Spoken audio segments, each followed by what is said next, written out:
So I'm on a routine snowboarding trip with some friends in California. I'm boarding off a 30-foot cliff. Next thing I know, I'm plunged headfirst under several feet of snow. I can't hear, can't see, can't move, I can't breathe.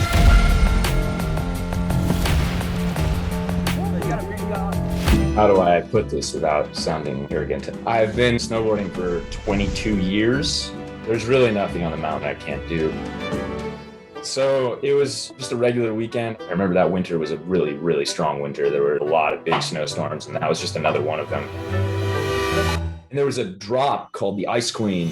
We'd always wanted to hit, but it'd been really big. It's a really tall cliff that you jump off. But because the snow was so deep, we were like, screw it, let's just go for it. And people are like, who wants to go first? And I just started going. I started going off the cliff and I clipped the back left side of my board. And I went to correct and swing my back leg back. Then I overcorrected. I just started swan diving. And I remember I was like, oh man, I'm going head first. So I tucked and rolled as fast as I could, kind of trying to flip over and land on my feet, and I just didn't make it. I got buried all the way up to my ankles. I thought I was gonna die. I was perfectly trapped, couldn't move. There was so much weight on my chest, I could barely breathe, so I was really hyperventilating. And they say when you're stuck like that, you can't panic, because what happens when you panic is your diaphragm expands. You're trying to look bigger, which is the worst thing that can happen if you're trapped under something, because then you get more stuck. And so I remember I got buried, and I remember not being able to breathe fully. And I remember that thought going through my head, okay, you're stuck, calm down. I did what I could to take a few breaths and kind of slow my heart rate down as much as I could to create more space for my chest to expand.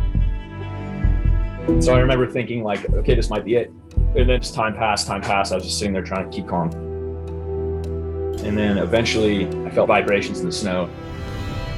I felt my friends coming around the corner through the snow. Then I felt Steven's hand on my ankle. And I was like, okay, I'm gonna be okay. I'm trying, bro. Can you breathe? They started digging me out. Yeah, I can breathe. And they cleared a hole from my mouth and got the snow weight off my chest, and so I could breathe again. That's the most important thing. Are you injured? No, I'm fine. Can you clear it off my face, dude? Yeah. Oh, let me use my...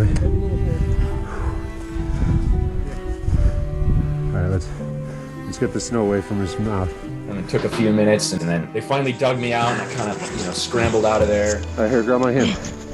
Pull me. Oh, he's free. It was scary. I thought I was gonna die. I didn't really know how deep in the snow I was. All I knew is that I couldn't move. And I was just yelling. He's free. Right. Oh my Lord! Oh God.